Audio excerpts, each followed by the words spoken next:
Nama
ऐसा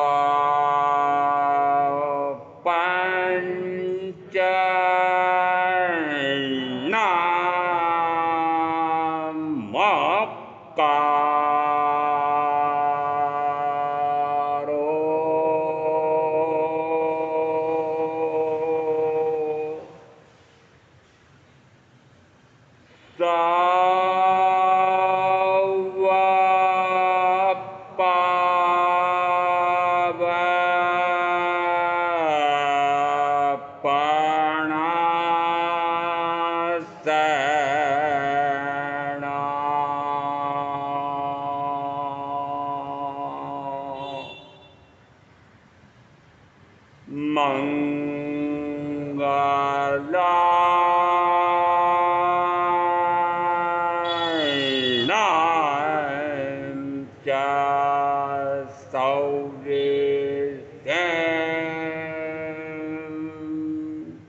सवणे नाणे यविन्नाणे पच्चखाणे संयमे अनंडे तवे चेव बोधाणे अक्रिया सिद्धि। तथारूप श्रवण महान से सुन करके ज्ञान की प्राप्ति होती है और ज्ञान से वह ज्ञाता होता है, ज्ञाता ही विज्ञाता होता है, विज्ञाता ही ज्ञाता होता है।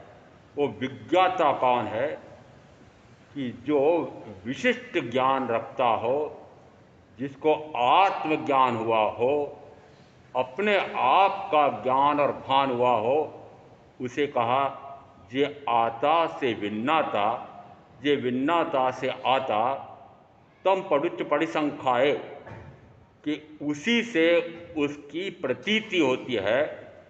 तो उसी के ज्ञान से उसका ज्ञान होता है, उसी से उसकी प्रतीति होती है।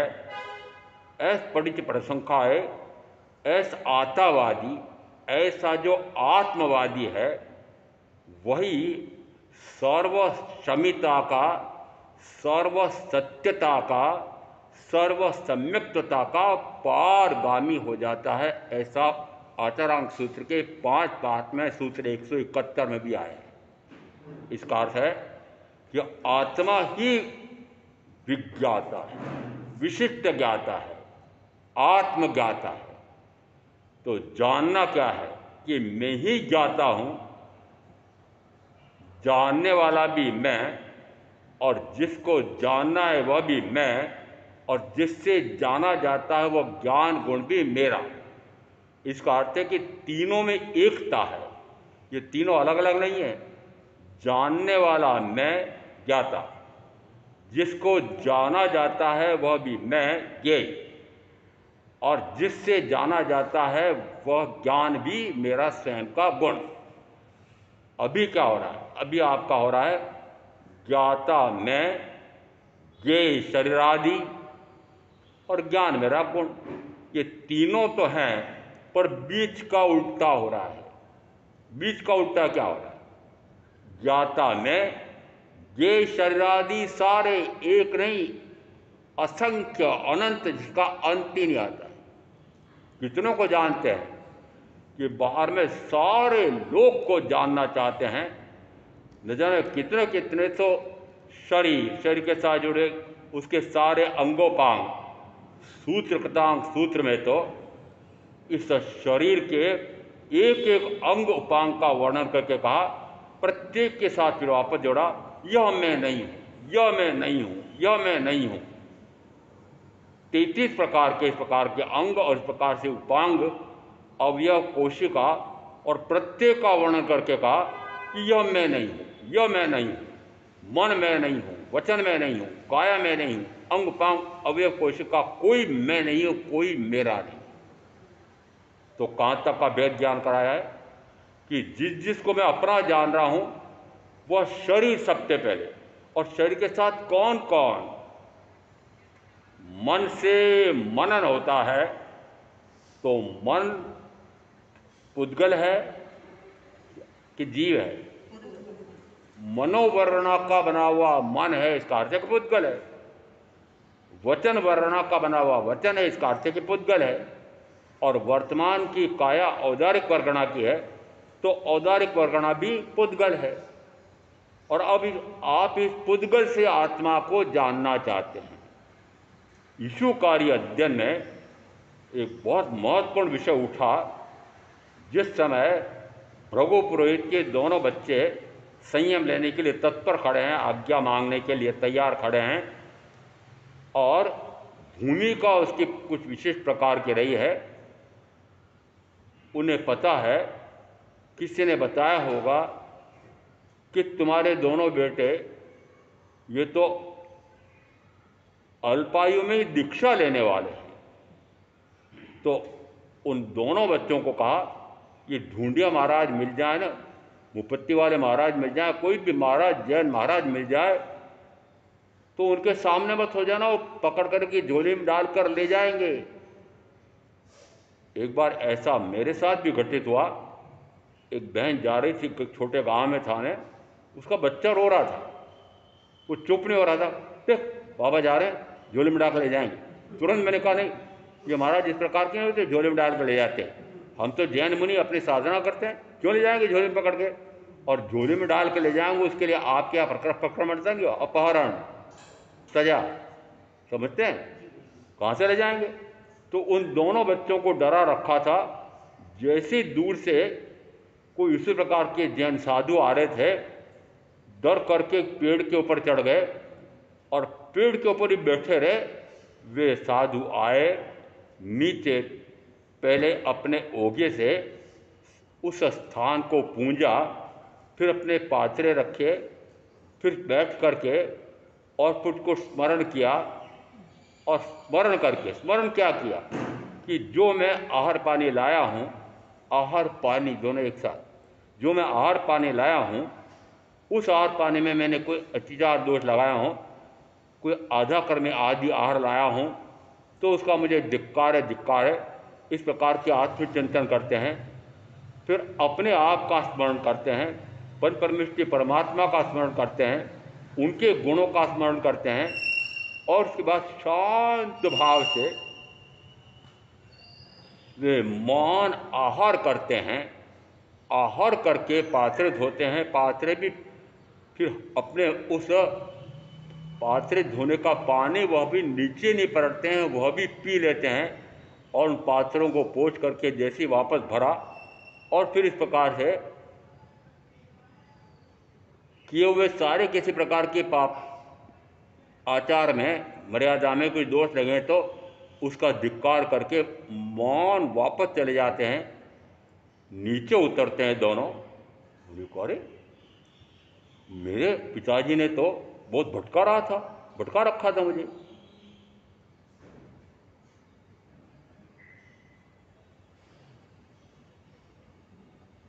मोहन जिसमें बजे भटका रखा था, ऐसा जैसे उनको पता लगा, तुरंत उनको भाव आया। घर जाकर के उन्होंने कहा, हम तो सर्ववृत्ति संयम लेना चाहते हैं। क्यों लेना चाहते हैं? कि जैसे वह रूप इस प्रकार से उन्होंने देखा, उनको अपने पूर्व भाव का स्मरण आया कि ओह, ऐसे पूर्व में भी हमने संयम लिया था, परंतु ऐसी साधना नहीं की कि उसी भाव में मख जा सकूं। अब पूर्व के भाव का स्मरण आते से उनको कहा, अब पूर्व में जो गलती हुई है वो गलती हम नहीं करेंगे, और अब इस प्रकार की साधना करेंगे कि इसी भाव में हम सिद्ध बुद्ध मुक्त हो जाएं। ऐसा अंदर में दृढ़ निश्चय करके और घर जाते हैं। घर जाकर के पिताजी से आज्ञा मांगते हैं। पिताजी एक प्रश्न खड़ा करते हैं। बाधा कुछ नहीं दिए, प्रश्न खड़ा किया कि बेटा तुम किसके लिए संयम लेना चाहते हो, प्रवज्ञा ग्रहण करना चाहते हो? यदि आत्मा हो तो जानने देखने में क्यों नहीं आ रही है? उस समय उन्होंने कहा कि हे पिताजी, आप इन इंद्रियों के माध्यम से इस आत्मा को जानना देखना चाहते हो, और इंद्रियां पुद्गल हैं। आप किससे जानना देखना चाहते हो? आप भी तो इंद्रियों से ही जानना चाहते हो, यहां से थोड़ी जानना चाहते हो। इंद्रियों का माध्यम चुना है आपने, शरीर का माध्यम चुना है आपने, मस्तिष्क का माध्यम चुना है आपने, वचन वर्णना का माध्यम चुना है आपने, मनोवर्णना का, वचन वर्णना का, काया औदारिक वर्णना की, इस कार्य से कि तीनों पुद्गल है, और इन तीन के माध्यम से आत्मा को जानना चाहते हैं, आत्मा को देखना चाहते हैं, आत्मा का अनुभव करना चाहते हैं। उस समय बच्चे क्या कहते हैं? उसके लिए ईशुकारी अध्ययन में कहता ही है, नो इंदी गज्जा अमुत्त भावा भी हो नित्यो अज्जत हेऊ नियस बंधो संसार हेऊ चो हेंति बंधम। वो समण सूत्तम महाग्रंथ है, हमारे महामंत्री जी। राजघाट बनारस सर्व सेवा संघ उसने प्रकाशन किया है, और वहाँ से वो उपलब्ध है बिना पैसे के। जैसे हमारे ग्रंथ बढ़ते हैं, सब साधु साधियों को बढ़ते हैं, पैसा लेते हैं। क्यों? क्योंकि पैसा लेकर के खरीदोगे तो उसको पढ़ोगे, बिना पैसे आएगा, मुफ्त की आई है, ले जाके पटक दोगे। तो महामंत्री जी, आप जो भी चाहते हैं उसमें 756 गाथाएं हैं, और विनोबा भावे की प्रेरणा से वो एक सर्वसम्मत आगम बना है। उन्होंने बौद्धों को कहा कि भाई ऐसा आपका कोई शास्त्र है क्या जिसमें बौद्ध ने जो जो उपदेश दिया उसका सार मुझे ज्ञात हो जाए? उन्होंने कहा हमारे पास तो हमारे गणित पिटकों में बहुत सारे शास्त्र हैं। उन्होंने कहा मुझे बहुत शास्त्र पढ़ने का समय नहीं है, मुझे तो कोई मूलभूत सारे सिद्धांत ऐसे हों वो बता दो। उन्होंने कहा वह तो नहीं है, तो उन्हें भान का भी बनाओ। सारे बौद्ध उन गुरुओं ने बैठ करके अपने उन गणित पिटकों में जितने शास्त्र भरे थे उनमें से सार एक धम्म पद नाम का ग्रंथ बनाया, और उसमें सारे सारभूत अंश आ गए थे। ऐसे ही जैनियों को कहा, जैनी कहते हमारे पास तो एक ने कहा 32 है, एक ने कहा 45 हैं, एक ने कहा अनेक है, हमारे पास अनेक शास्त्र है। उन्हीं का अनेक शास्त्र पढ़ने का समय किसी के पास नहीं है, तो कोई एक ऐसा बता दो कि जिसमें सारे जैन तीर्थंकर परमात्मा के मूलभूत सारे आ जाएं, ऐसा ग्रंथ बताओ। तो वह तो नहीं है, तो उन्हें कहा बनाओ। ऐसा कार्य उन्होंने जिम्मे दिया एक को। अखिल भारतीय गौसेवा संघ के भी पूर्व में अध्यक्ष होते थे, बाद में अध्यक्ष तो और हो गए, उपाध्यक्ष में भी बना था उसमें।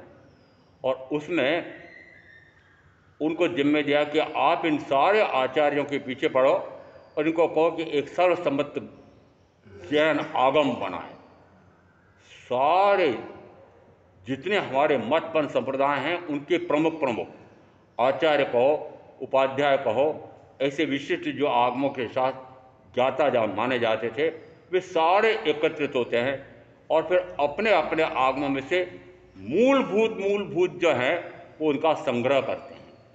फिर पूरी परिषद सारे आचार्य मिलकर के, उसमें सुशील मुनि भी थे जो बाद में आचार्य घोषित हुए थे अपने आप में, वे भी उसमें सम्मिलित थे। और उन सब ने मिलकर के ऐसी गाथाएं खोजी कि जो सर्व संप्रदायों को, आमनाओं को मान्य थी। और इस प्रकार की गाथाएं चुनी गई वो 756। और उन गाथाओं को प्रथमतः तो एक प्रश्न दिखेगा आपको, उसमें उन मूल प्राकृत गाथाओं का उल्लेख आया है, उसी के नीचे उसकी संस्कृत छाया आई है। और संपादक वर्णी जी ने लिखा कि हमने इतना ध्यान रखा है कि जो मूल प्राकृत पाठी में गाथा में भाव आए हैं वे सारे भाव उस संस्कृत छाया में आ जाने चाहिए। फिर उसका वापस हिंदी अनुवाद किया, शुद्ध हिंदी में, गद्यात्मक है वो। और वापस हिंदी अनुवादक को ये कहा गया कि उसमें सारे भाव जो मूल गाथा में हैं वे सारे भाव उसमें आने चाहिए। बताओ कितना उसमें गहन चिंतन मनन हुआ होगा। और फिर इस प्रकार का एक आगम जो सर्वसम्मत आगम निकला है उसका नाम दिया श्रवण सूत्तम। श्रवण यानी श्रवण, सूत्तम यानी सूत्र।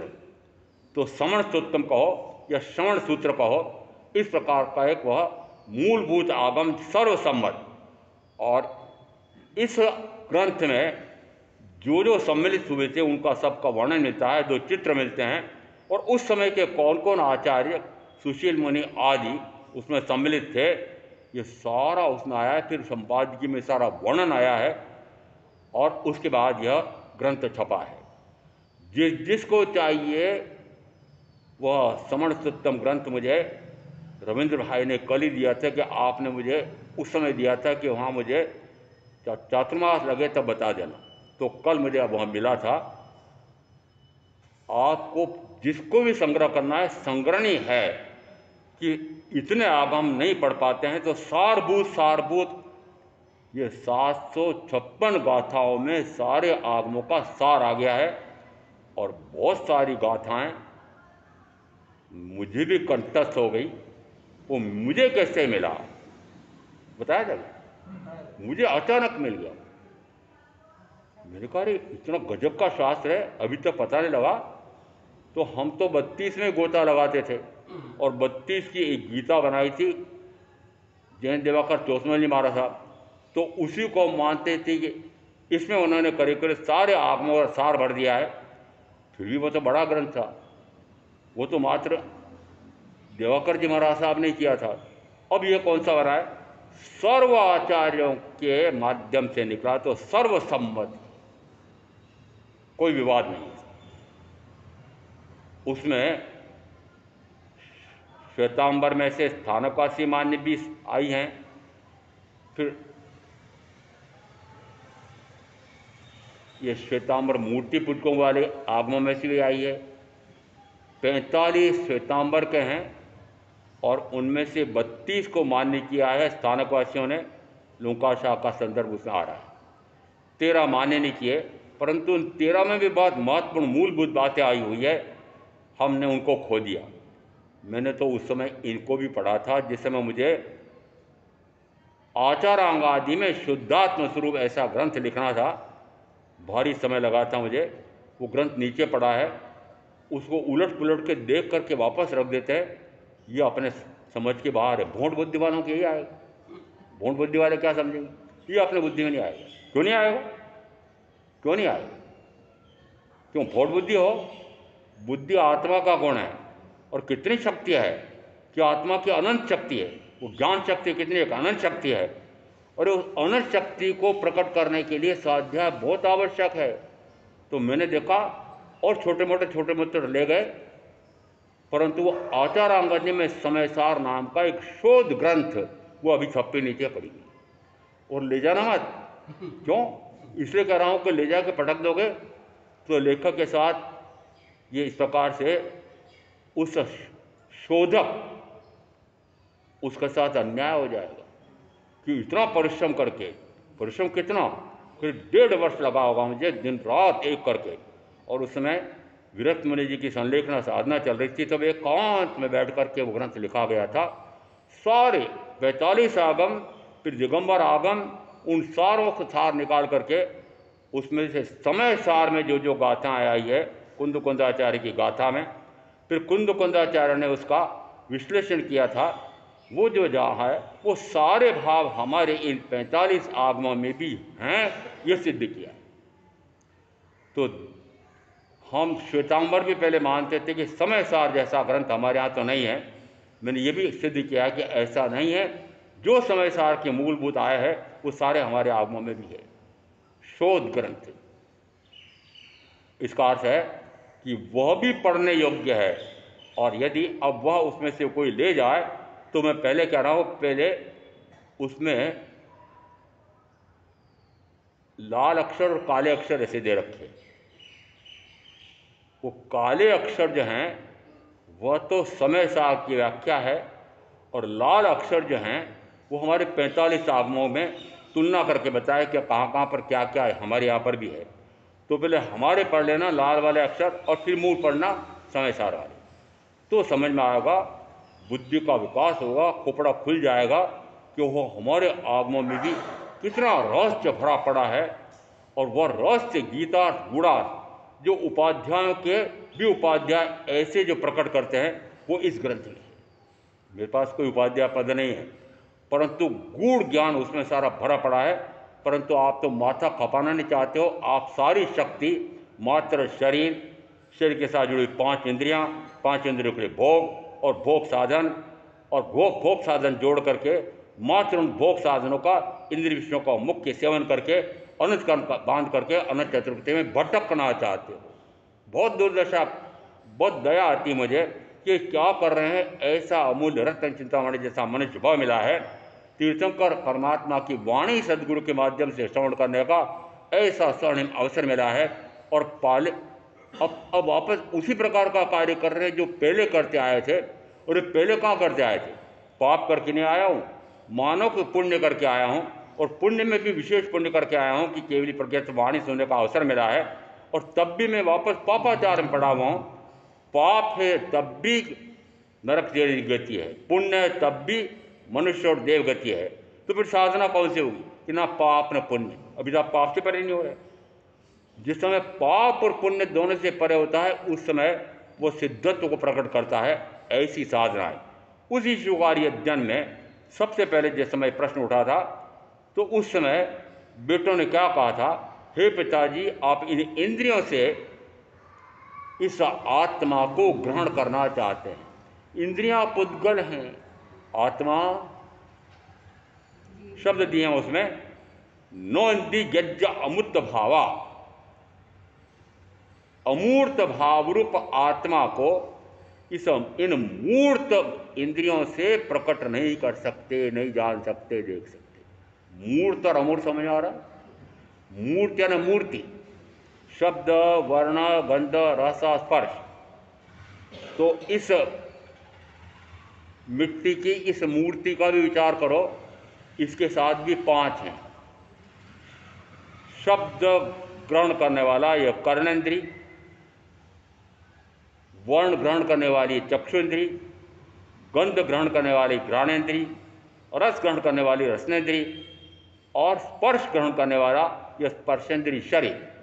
इसका अर्थ है कि जिसमें शब्द है, वर्ण है, गंध है, रस है, स्पर्श है, उसको तो आप इनके माध्यम से जान सकते हो, देख सकते हो, अनुभव कर सकते हो।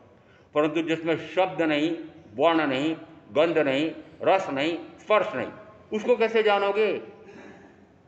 कि आत्मा में भी शब्द नहीं, वर्ण नहीं, गंध नहीं, रस नहीं, स्पर्श नहीं। इसलिए इस आत्मा के गुण से ही इस आत्मा के गुणों को जानोगे। इसका अर्थ है कि जो जहाँ है उसी से प्रकट करना है। किसमें से प्रकट करना है?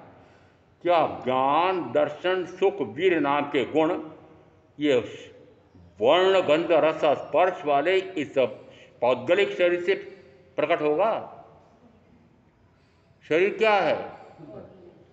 वर्ण, गंध, रस, स्पर्श वाला मिट्टी का पुतला है, सड़ने वाला, गलने वाला है, मलमूत्र की खान है। इसके माध्यम से आप क्या जानना चाहते हो? आत्मा का ज्ञान। कहाँ से मिलेगा? आत्मा का ज्ञान तो आत्मा के ज्ञान से ही मिलेगा। अरे जो वस्तु जहाँ है वहीं से मिलेगी। कहाँ ढूंढ रहे हो? अंधेरे में टटोल रहे हो। वो जो बुढ़िया का उदाहरण दिया ना, सुई तो घूमी थी कमरे में, वहाँ अंधेरा था, बाहर ढूंढ रही। तो अंधेरा कौन सा? कि इस आत्मा में भी अज्ञान का अंधेरा पड़ा हुआ है। तो अंदर अंधेरा है तो आप बाहर खोज रहे हो। इन महाराज से ज्ञान मिल जाएगा, इस आगम से ज्ञान मिल जाएगा, इस शास्त्र ज्ञान से ज्ञान मिल जाएगा, यूट्यूब के प्रवचन से ज्ञान मिल जाएगा। और इनसे कुछ नहीं मिलेगा, ये शब्द मिलेगा। इन सब से जो मिलेगा वह शब्द मिलेगा। और शब्द जिस समय यदि तीर्थंकर परमात्मा से भी जिसने भी सुना होगा, इंद्रभूति गौतम आदि ने, उन्होंने भी प्रथम तो शब्द ही सुना है, पर वो शब्द कोरा नहीं होता। शब्द के साथ भाव होता है। कल समझाया था, शब्द के साथ भाव होता है। तो शब्द तो भावों को अभिव्यक्त करने का या ग्रहण करने का माध्यम है। उस शब्द के साथ रहे हुए भाव को ग्रहण करना है, शब्द को छूट जाना चाहिए। शब्द तो छूट जाए, उस शब्द के साथ रहा हुआ भाव ग्रहण हो जाए, तो शब्द छूट जाएगा। तो फिर ये कर्णेंद्र से लगा करके स्पर्शेंद्र की आवश्यकता नहीं होगी, क्योंकि भाव ग्रहण करना है। वो भाव कैसे ग्रहण होगा? आत्मा से। तो आत्मा से आत्मा का भाव ग्रहण करना है। चाहे साक्षात तीर्थंकर हों, चाहे सदगुरु हों, उनसे शब्द तो सुनेंगे, परंतु शब्द में निहित अर्थ, भावार्थ, फिर गीतार्थ, फिर गूढ़ार्थ, फिर रहस्य, फिर मर्म, ये निकाल करके कौन देगा? कि रहस्य आगम में मात्र शब्द मिलेगा। उन शब्दों का, आगमों का मर्म तो गुरु के हृदय में छिपा हुआ है। कहाँ से निकाल के लाओगे? समझ आया? वो गुरु के हृदय में छिपा हुआ है, इसलिए गुरु की महत्ता आई है। गुरु की महत्ता क्यों है? कि जो आगम में रहस्य भरा पड़ा है, वो उन शब्दों को पढ़ करके आपको कुछ नहीं समझ में आएगा। इसलिए प्रवचनों की महत्ता आई है। इसलिए प्रवचन साक्षात सुनने का भी असर होता है। एक साक्षात सुन रहे हैं और एक इसी को वापस यंत्र के माध्यम से सुन रहे, बड़ी अंतर है। जिस समय बोलते हैं, बोलते पर चेहरे पर क्या हाव भाव हो रहे हैं, ये तो हमारी मुपत्ति खराब आ गई। क्यों? क्योंकि जिस समय विद्यार्थी पढ़ता है, गुरु जब बोलते हैं तो बोलने के लिए मुंह की बनावट कैसी होती है, ओठ की बनावट कैसी होती है, वो सारा देख करके भाव के आ रहे हैं समझ जाता है। तो हमारे मुपत्ति से वो भाव तो निकलते नहीं, परंतु और भी तो हैं। इस चेहरे पर जो जो भाव आ रहे हैं, वो भाव मोबाइल में आ जाएंगे। ये मोबाइल सुनेंगे उसमें आ जाएगा? नहीं आएगा। प्रत्यक्ष सुनना और यंत्र के माध्यम से सुनना जमीन आसमान का अंतर है। यहाँ प्रत्यक्ष सुनेंगे, फिर आप घर पर ले जाके सुनाएंगे। मैं तो कहता हूँ जाके सुनाओ सारा, फिर जाके सुनाएंगे तो जितना आपने सुना है वो सारा सुना दोगे? एक बार मैंने ऐसा कहा, मैंने कहा जो भी सुन के जाओ घर वालों को सुनो पहले। वो सुनेंगे? समय है उनके पास? क्यों नहीं है? 24 घंटे तो उनके पास ही। महाराज समय कहाँ से मिले? हमने उसको झोंका, किसमें झोंका? बेटा बेटी, ये तू शरीर की पढ़ाई कर, भोगों की पढ़ाई कर, भोगों के साधनों की पढ़ाई कर, और खूब पढ़ खूब पढ़ खूब पढ़, डट करके परिश्रम करके मेहनत करना, फिर खूब ऊंची से ऊंची, फिर खूब ऊंचे से ऊंची पढ़ाई करना, डिग्री लेना, और उसके बाद ऊंचे से ऊंचे पैकेज प्राप्त करना, और अधिक से अधिक धन कमाना, और अधिक से अधिक धन कमा करके बॉक्स साधन जोड़ करके बेटा खूब खाना पीना कमाना भोगना और मर जाना। क्या सिखाया? अरे आपने अपने बेटे बेटी को क्या सिखाया? सारा दोष आपका है, उनको भटकाने का दोष, उनको चतुर्गति में निरंतर भटकने का कारण आपने पकड़ाया है। आप भी ऐसे ही और उनको भी ऐसा ही कर रहे। क्यों? क्योंकि यदि मैं चतुर्गति में भटक रहा हूं तो ये क्यों बच जाए? समझ आ रहा है? यदि मैं चतुर्गति में भटक रहा हूं, भटक रही हूं, तो बेटे बेटे कैसे बच जाए? तुम भी भटको। और मैं कहता हूं आप भी मत भटको और उसको भी मत भटकाओ। ये भटकन छोड़ो, ये भटकन मिटाओ, और ये भटकन मिटाने का अवसर मात्र मात्र और मात्र मनुष्य भाव में, और किसी भाव में संभव नहीं। सर्वार्थ सिद्धि का देव बन जा तब भी संभव नहीं है। इसका अर्थ है कि देव गति में संभव नहीं है, नरक में तो बिल्कुल संभव नहीं है, तिरंज में बिल्कुल संभव नहीं है, एकमात्र मनुष्य भाव है। और मनुष्य भाव में भी फिर जिसको केवली प्रगट वाणी सदगुरु का योग मिला हो उसके लिए संभव है। कितनी सीमा हो गई, और हमें इशारा मिला हो। पर आंकड़े देखो, आंकड़े निर्यात, क्या निर्यात हो रहा है। तो अब यहाँ जिस समय जो भारतवासी बाहर निकल रहे हैं, उस बाहर निकलने वालों में अधिक संख्या कहा जाता है कि सिखों की है, और वो तो करीब 2 करोड़ के आसपास है। और दूसरी संख्या हमारी गिनो तो अभी 2021 में तो गणना हुई नहीं, 11 का अंक मिलता है, और 2011 में जो संख्या जनेऊ का ये मात्र 40 लाख, 0.4%। और उसमें भी फिर ये जो विदेश में जा रहे हैं वो धर्म से वंचित हो रहे हैं। फिर धर्म से वंचित होकर वहाँ क्या करेंगे कि खूब कमाएंगे, खूब खाएंगे, खूब पिएंगे, खूब भोगेंगे, और नरक में चिरंज पे जाएंगे। तो आप भी उसी में जा रहे हो, बेटे बेटियों को भी उसे भटकाया है। और अभी मान लो कि जो अभी वो गए हैं माता पिता, वो थोड़ा बहुत बच जाए तो बच जाए, फिर उनके बेटे बेटी बिल्कुल नहीं। भाषा भी अलग हो गई, जिस देश में जाएंगे उस भाषा पढ़ते हैं, मुख्यतः अंग्रेजी पढ़ते हैं, और इस कारण से वो प्राकृत तो छोड़ो हिंदी भी नहीं पढ़ते हैं। और मैं तो उनकी क्यों बात करूं, आपके यहाँ पर भी जिस समय, मेरे तो उदाहरण बड़े विचित्र आए हैं, जिस समय जाता हूँ कभी भले भाग से कोई पोते पोती मिलते हैं, तो उस समय 6-7-8 वर्ष तक पोते पोती आप दादा दादी के कब्जे में होते हैं। उस समय जैसी पट्टी पढ़ाओ बेचारे पढ़ लेते हैं। फिर उनको पढ़ा दिया, हाँ जैसे मैं गया, हाँ पोता इधर इधर क्या क्या है तेरा, जैसे उसने याद है वो प्रतिक्रमण की पार्टियाँ शुरू की बोलना। मैंने कहा रहने दो, महाराज सुनो ना। मैंने कहा क्या करूँगा सुन करके, इसको हिंदी आती है? क्या पूछा मैंने? हिंदी आती? नहीं आती महाराज। मैंने कहा जिसको हिंदी बिल्कुल नहीं आती है उसको प्राकृत की पार्टी रटा को क्या करेगा वो? क्यों? यदि आपको प्रतिक्रमण करना, सामायिक की पार्टियाँ रटाना है, उनका शुद्ध हिंदीवाद मैंने शुद्ध हिंदी कर दिया, सामायिक का, प्रतिक्रमण का, यहाँ तक कि साधु प्रतिक्रमण का भी। इसका अर्थ है कि यदि आज प्रचलित भाषा हिंदी है तो हिंदी भाषा में यदि ये सामायिक है, प्रतिक्रमण है, हमारे आगम शास्त्र हैं, उनका विवेचन के ग्रंथ हैं, तो जो उपलब्ध वर्तमान की भाषा में उपलब्ध हो उसको वर्तमान की भाषा में क्यों नहीं पढ़ते हो? और यदि मूल गाथाएं आपने खूब रट ली, मूल सूत्र आपने खूब रट लिए, घोट लिए, क्या उस समय आपको भाव आएगा यदि उसका अर्थ नहीं आता हो तो? अब स्वाध्याय करो, स्वाध्याय करो, जो नारे लगा रहे हैं आचार्य, वो मूल गाथाओं का स्वाध्याय करो। क्यों? क्योंकि हमारे आगम के प्राकृत में, अरे वो जिस समय था उस समय, और तीर्थंकर परमात्मा ने प्राकृत में फरमाया नहीं, अर्धमागधी में। और अर्धमागधी का अर्थ होता है कि मगध देश में विचरण अधिक था, इस कारण से मगध में बोली जाने वाली मुख्य भाषा, और उसके बाद में फिर आसपास के गणराज्यों में बोली जाने वाली भाषा के शब्द मिला करके अर्धमागधी बने। इसका अर्थ है कि तीर्थंकर महावीर ने भी जो प्रवचन दिए उस समय की बोलचाल की भाषा में प्रवचन दिए।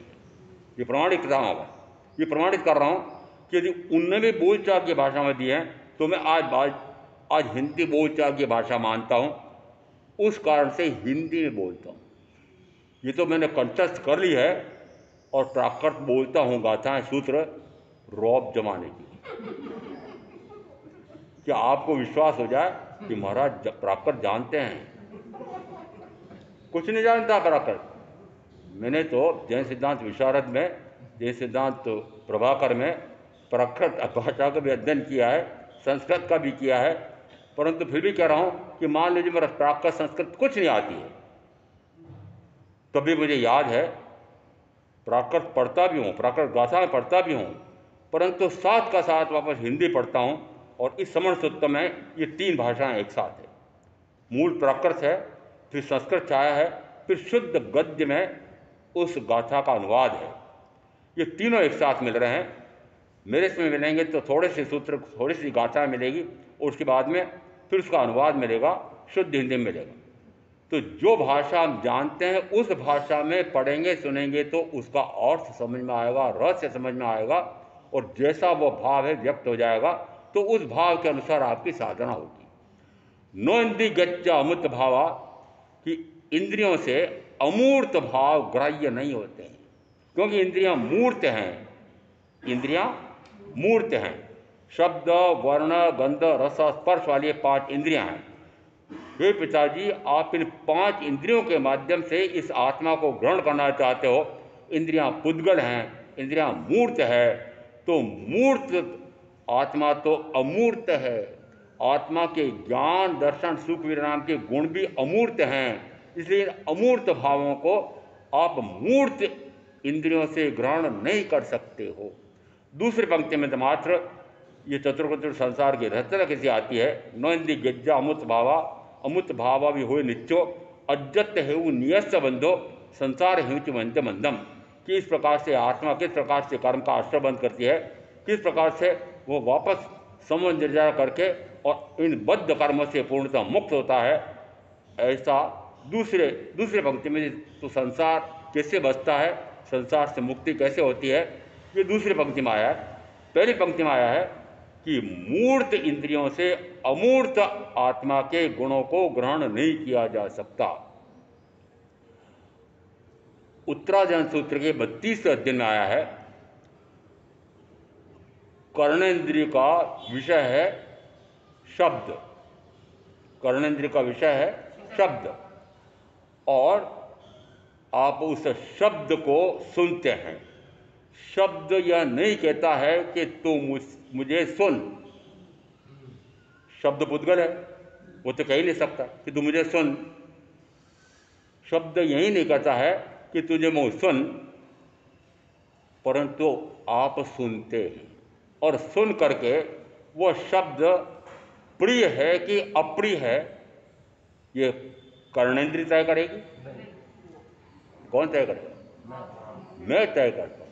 इसका अर्थ है कि शब्द यह नहीं कहता है कि तू मुझे सुन, और फिर सुन करके फिर वापस क्या शब्द ये कहता है कि इसको अनुकूल मान करके राग कर या प्रतिकूल मान करके द्वेष कर, ये शब्द कहता है? क्या नहीं कहता है। वो कौन कह रहा है? ये मैं स्वयं तय करता हूँ। ये जो शब्द बोला गया है, जिसने भी बोला है वो कर्ण प्रिय है, तो फिर कर्ण प्रिय लगता है, वैसे बोलने वाला प्रिय लगता है, और राग और द्वेष करके और जीव कर्म का बंद करता है। उसी प्रकार से वापस ये वर्ण नहीं कहता है कि तू मुझे देख, कहता है ये शरीर सौष्ठव बड़ा विशिष्ट है, ये रूप लावण्य बहुत विशिष्ट है, ये षोडशी कन्या है, ये षोडशी स्त्री है। क्या वह वर्ण कहता है कि तू मुझे सुन? नहीं, ये जीव स्वयं ही वर्ण को देखता है, और देख करके फिर निश्चय करता है यह मेरे लिए अच्छा है कि बुरा है। अच्छा है या बुरा ऐसा मान करके उसमें राग करता है या द्वेष करता है। जो श्रमण है, जो ज्ञानी है, वे तो ऐसा जान करके भी, सुन करके भी, चाहे देख करके भी वीतराग भाव में चला जा। ऐसा सूत्रकार कहते हैं कि वो शब्द सुना है, प्रिय लगता है चाहे अप्रिय लगता है, वो वर्ण देखा है, अच्छा लगता है या बुरा कर लगता है, इसको छोड़, तू वीतराग भाव में चला जा। ऐसे पांचों इंद्रियों के लिए आया है, फिर मन के लिए आया है, और सात सात बार वापस वैसे के वैसे शब्द आया आगम में, पुनरावृत्ति, कि जैसे इस शब्द को सुना है, वह शब्द तो तुझे नहीं कहता है कि तू मुझे ग्रहण कर, पर ग्रहण कर लिया है, तो अब वापस उस शब्द का जो अर्थ है, वो अर्थ क्या निकल रहा है कि वो प्रिय लग रहा है कि अप्रिय लग रहा है। तो फिर प्रिय लग रहा है अप्रिय लग रहा है, दोनों में समभाव में चला जा, प्रिय अप्रिय में मत जा। वो प्रिय है कि अप्रिय है, ऐसा क्यों ध्यान लगाया? न कोई मेरे लिए प्रिय है, न कोई मेरे लिए अप्रिय है, न मेरे लिए कोई कटु शब्द है, न केवल मेरे लिए प्रिय शब्द है, क्योंकि शब्द तो भूतगढ़ है। और मैं शब्द वर्ण गंध रस स्पर्श से रहित हूँ। तो फिर मैं क्या करूँ कि मैं मात्र अपने आप को जानूँ, अपने आप को देखूँ और अपने आप में रहूँ। इसका अर्थ है कि वीतराग भाव में चला जा। तो ये पांचों इंद्रियों को उदाहरण दे करके और फिर पांचों इंद्रियों के माध्यम से कहा कि वीतराग भाव में चला जा। जिस समय ईशुकारी अध्ययन में यही बात आई है, जैसे उन बच्चों ने कहा कि हे पिताजी, वस्तुतः यह अमूर्त भाव रूप आत्मा इन अमूर्त ज्ञान दर्शन सुख विरणाम के गुणों से ही जानी देखी अनुभव की जा सकती है। ऐसा कह करके जिस समय भृगु पुरोहित को लगा कि बच्चे सही कहते हैं, बोध किससे मिला है? अपने ही बेटों से। उपकार मानते हैं। किसका उपकार? उपकार मान रहे किसका? अपने बेटों का। बोध किसने दिया? वो तो अज्ञान में मिथ्या से पड़े थे, बच्चों ने बोध दिया। बच्चे ज्ञान प्रकट कर चुके थे, दर्शन प्रकट कर चुके थे, तो बच्चे अब बाल नहीं है और सुनने वाला पिता बाल है, अज्ञानी। अज्ञानी बाल किसको कहा? जिसको अभी अपने स्वयं के शरीर आत्मा का ज्ञान और भान नहीं हुआ है, वो बाल जीव है। आगम में शब्द आया अज्ञानी के लिए बाल। तो अब आप श्रेणी तय कर लेना कि बाल है कि अरे बाल है कि बड़े हैं? जिस समय उन्होंने बोध ग्रहण किया, बोध ग्रहण करते से कहा कि बेटा मैं तुम्हारे साथ दीक्षा लूंगा। उसी समय उनकी पत्नी आई और इस सोच समझ कर दीक्षा लेना, अभी भोग काल है, भोग का साधन भी है, और भोग भोगो, भोगी भोग में ले जाता है, अभोगी अभोग में ले जाता है, योगी योग में ले जाता है। समझ लो कि जो जैसा है वैसा उसको बोध देगा। जो भोगी है वो कौन सा बोध देगा? यदि आप पांच इंद्रियों के भोगी हो, फिर बच्चों का आपको क्या बोध देंगे? आप वही बोध देंगे। मैं क्या दूंगा? अभोगी अभोग में ले जाएगा, आत्मसाधक आत्मसाधना का मार्ग बताएगा। तो जो जिस मार्ग पर चढ़ा हुआ है वो मार्ग बताएगा। और अब आप तय करो कि क्या आप मोक्ष के मार्ग पर चढ़ गए हैं? तो फिर मोक्ष का मार्ग क्या है? अपने आप को जानना अपने ज्ञान गुण से। समणे फिर आया वहां पर उत्तरार्जन सूत्र के 28वें अध्ययन में पहली गाथा दूसरी गाथा। पहली गाथा में आया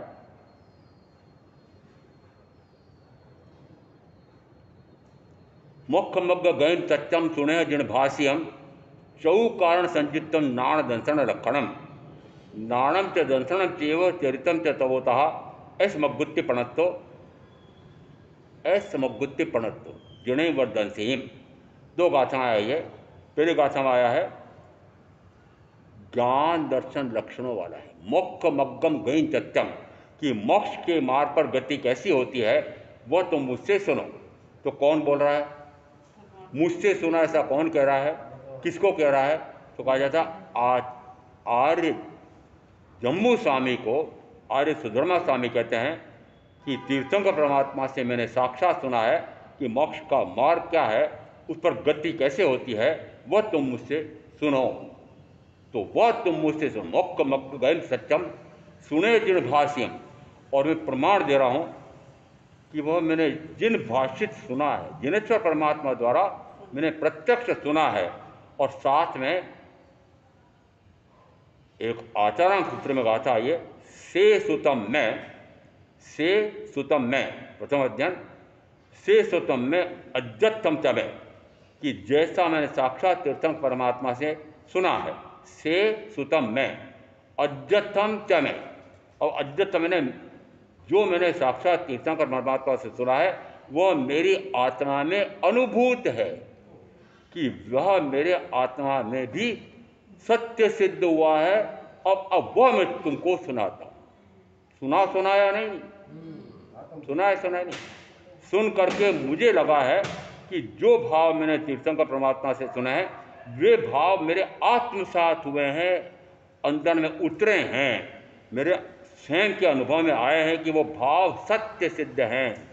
तो सुनो। तो जिस समय गुरु से सुनेंगे तो आगम से बोल रहे हैं, सुनोगे? मैंने सुनो, नहीं आगम से बोल रहे हैं, आगम से बोल रहे तो वो तो टेप भी बोल देता, नहीं सुनना मुझे। आपके यह जो सूत्र है, जो गाथा आई है, उसका रहस्य मर्म गीता गुणार्थ आपको हृदयंगम हुआ है, आपको आत्मसात हुआ है। यदि आपको यह अंदर में उतरा है कि वास्तव में परम सत्य है, तो अब माजू साहब मुझे सुनाओ। और क्या निकल रहा है? प्रथम तो साक्षात सुनने का असर अलग है, और अन्य से सुनना, टेप से सुनना, यूट्यूब से सुनना, ये यंत्र है। यंत्र के माध्यम से सुनना वो भाव नहीं आएंगे। इसे प्रत्यक्ष सुनने का महत्व है। ये प्रत्यक्ष सुनने का, मान लो यहाँ पर महामंत्री जी ये जो प्रवचन है रोज यहाँ के सारे भाई बहनों को व्हाट्सएप कर देते होंगे, सुनने का अपने तो घर ही बैठ के सुनो, कहा क्यों जाना स्थानक? मत करना ऐसा, मत करना ऐसा। यदि स्थानक जाकर सुन सकते हैं तो जाकर सुनो। तुंग्या नगरी यक्षा प्रकृति सूत्र के 2:5 में वर्णन आता है कि तुंग्या नगरी के श्रावक बड़े प्रसिद्ध माने जाते थे।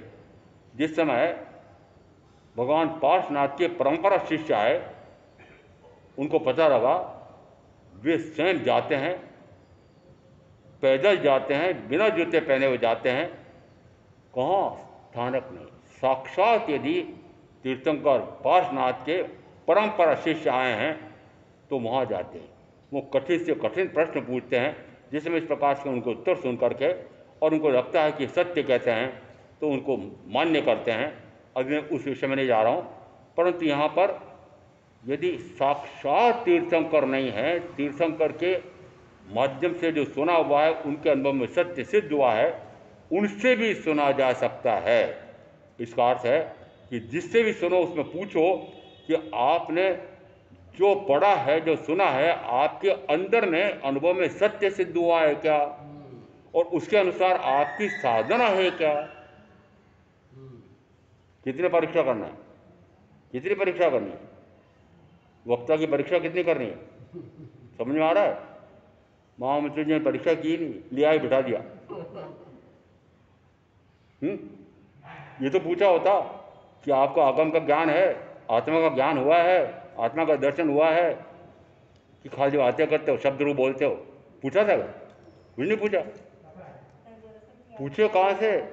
जैसे आए वंदना करके वापस जा रहे थे, 2-3 जन आए थे, महाराज फरीदाबाद तुम्हारे साथ लो ना। तुमने कहा अरे ये क्या, हाँ अभी 700-800 किलोमीटर वहाँ से चल के आए, और जैसे कहा महाराज फरीदाबाद आ जाओ तुम्हारे साथ। हाँ, इनको विश्वास नहीं हुआ। यहाँ आके बताया, बताते सी ये पूरी कार्यकारिणी, अरे संभव ही नहीं है, तुमने गलत सुन लिया होगा, गलत सुन लिया होगा। तो वहाँ से उठने के दिन आए थे, पूरी कार्यकारिणी आई, और फिर मुझे वास्तव में पूछा कि महाराज वास्तव में हमारे यहाँ आने का भाव है क्या? अच्छी बात है, हम तो कहते हैं, पर है क्या वास्तव में कि ऐसे कह दिया आपने अलर्ट टप्पू? मैंने कहा कह रहा हूँ ना, अब आपको लिख के दे रहा हूँ। इनके विनती पत्र में मैं आचार्य के नाम से मेरी सिफारिश लिख करके भेज दी, तब भी इनको लगा कि आएंगे कि नहीं आएंगे, आएंगे कि नहीं आएंगे। सही बात है। इसलिए रास्ते में भी उन्होंने कहा कि रास्ते में कोई अटक नहीं जाए। तो रास्ते में पता नहीं कितनी जगह आकर संभाला कि कहीं जयपुर में नहीं अटक जाए, कहीं वहाँ गुरुग्राम में नहीं अटक जाए, कि कोई अटक ना जाए, हमारे यहाँ सीधे आ जाए। फिर वापस दिल्ली में आए बार बार, ये दिल्ली में कोई अटका नहीं लेगी। देखो कितनी चौकीदारी की मैंने, पक्की चौकीदारी, इधर नहीं भटक जाए। जिस समय उन बच्चों ने कहा था, उस समय जैसे ही पिता तैयार हुए, उस समय पत्नी आई, अरे भोगों का काल है, भोग भोगो, ऐसा ना हो जाओ कि अभी इन बच्चों के बहका में आ गए हो और दीक्षा ले रहे हो और फिर पछताओ कि अरे भोग साधन थे, दीक्षा लेने का भी कोई फल तो मिला नहीं, और जो भोग थे वो भी छोड़े, भोग थे, भोग साधन थे, वो भी छोड़े, और यहाँ आकर के आनंद तो हुआ नहीं। और बार बार भाव आता है, वापस भाग जा, वापस भाग जा। ऐसे भी उदाहरण हमारे यहाँ आगमों में आए कि यहाँ आने के बाद उस प्रकार का फल तो मिला नहीं, तो सोचता है इससे ज़्यादा वापस घर चला जाओ। उस समय वो पत्नी चेतावनी देती है कि ऐसा ना हो कि अभी तुम भोग साधन हैं, भोग्या है तो भोग लो, फिर पछताना ना पड़े, इसलिए पहले भोग लो। उन्होंने एक दृष्टांत दिया कि यदि किसी पक्षी के पंख कट जाएं तो फिर वो पक्षी उड़ेगा कैसे? उसी प्रकार से दो पंख, मेरे दो बेटे दीक्षा ले रहे हैं, तो फिर मैं घर में रह करके क्या करूँगा? तो मैं तो दीक्षा ले रहा हूँ। उसी समय फिर वह पत्नी बोली कि फिर मैं अकेली घर में क्या करूँगी? फिर चारों जिस समय दीक्षा के लिए तत्पर होकर निकलते हैं, राजा को पता लगा अब आगे इसका संपत्ति का कोई वारिस नहीं है, तो गाड़ियाँ भेज भेज करके सारा धन उन पुरोहितों का, ब्राह्मणों का राजकोष में ले जा रहे थे। राजा रानी कमलावती ने चेतावनी दी, अरे थूके हुए को, छोड़े हुए को, तुच्छ वस्तु जिसको किसी ने छोड़ दिया है वो तुम ग्रहण कर रहे हो, जिसने वमन कर दिया है तुम उसको चाटना चाहते हो। और हम उपालन क्या दिया कि जिसको जिन उन भृगु पुरोहित और उस सारे परिवार ने जिस धन को, जिस वैभव को, इस संपत्ति को का वमन कर दिया है, छोड़ दिया ना, अब छोड़ दिया है, और उस छोड़े हुए को, वमन किए हुए को तुम चाट रहे हो। कौन चेतावनी देगी? पत्नी है। ऐसी पत्नियां, और ऐसी पत्नियां हैं क्या? यदि कोई भी भाव हो जाए पति का, बाधक, नहीं जाओगे, शादी क्यों की? और एक बार तो मुझे ऐसा अवसर मिला, महाराज मैं तैयार तो हो गया, वो क्या बोलती है, शादी क्यों की? और बेटा कितना बड़ा, कि बेटा 25-27 साल का, बेटी कितनी बड़ी, बेटी 21 वर्ष की। मैंने कहा इतने साल से भोग रहे हैं, पुलिस दीक्षा लेने से तो शादी क्यों की? बताओ कब तक भोगते रहो? 50 साल, 60 साल, 70 साल, 75 साल, 80 साल। 80-85 की बूढ़े बूढ़ी की जोड़ियां देखी मैंने, और भोग रहे अब्रह्म। देखो क्या कर रहे हैं, क्या कर रहे हैं? इसका अर्थ है यदि प्रवचन सुनने के बाद में भी आपको भाव नहीं आता है तो फिर प्रवचन बेकार हो गया। प्रवचन सुनने के बाद क्यों भाव नहीं आता है कि 5 इंद्रियों के भोग साधन और भोग, उनमें से सबसे अधिक कर्म का आश्रय बंद होता है तो मात्र 5वीं इंद्रिय के भोग से। और आगम में एक सूत्र में आया है कि मैथुन सेवन के बराबर कोई पाप नहीं और ब्रह्मचारी के समान कोई तप नहीं। इसका अर्थ है कि 5 इंद्रियों के माध्यम से होने वाले जो भोग साधन है उनको भोग करते हैं तो भी अनंत कर्म का आनंद है, उसमें 5 इंद्रियों का भोग सबसे अधिक कर्म का आश्रय बंद करने वाला है। फिर 5 इंद्रियों का भोग चल रहा हो तो साथ में निश्चित मानना कि क्रोध, मान, माया, लोभ, 4 कषायों का भी सेवन होगा ही होगा। ये कषाय में क्या करेगा कि यदि भोग साधन चाहिए तो भोग साधन कैसे इकट्ठे होंगे कि लोभ के बिना होंगे? लोभ के बिना नहीं होंगे। और लोभ कितना, तृष्णा कितनी, ये कोई पार नहीं। अब उस लोभ की पूर्ति में छल प्रपंच मायाचारी करता है, कपटाचार करता है, और ऐसा करके वह धन कमाता है। धन कमाने के बाद में फिर उसको मायाचारी करके फिर अभिमान होता है कि मैं इतना बड़ा धनपति। और जैसे वह अहंकार करता है तो उस पर कोई चोट करता है तो फिर क्रोध आता है। इसका अर्थ है कि 5 इंद्रियों के भोग के साधन जुटाते हैं तो निश्चित मानना उस समय क्रोध, मान, माया, लोभ भी आ जाते हैं। और ऐसा आ रहा हो तो मानना कि आत्मा ही ये विषय जन्य हो रहा है, कषाय जन्य हो रहा है। तो विषयों से विषैला होने वाला ये आत्मा, कषायों से कसेला होने वाला ये आत्मा, सबसे पहले किस पर विजय प्राप्त करो? तो 23वें अध्ययन में केशव गौतम संवाद में क्या कहा? वह एक कौन है जिस पर तुमने विजय प्राप्त कर ली है? और उस एक को पर विजय प्राप्त करने से 5 पर विजय प्राप्त हो जाती है। तो वो 5 कौन है? और 5 और 1 6 पर विजय प्राप्त हो जाती है, तो फिर 10 पर विजय प्राप्त हो जाती है। तो हे इंद्रभूति, तुमने अभी ये कहा था कि इन 10 पर विजय प्राप्त करके मैं आनंद से आत्मा में विहरण कर रहा हूँ, विचरण कर रहा हूँ। तो फिर वो एक कौन है? एकप्पा अजिसत्तु। अब उत्तर क्या दिया? एकप्पा अजिसत्तु,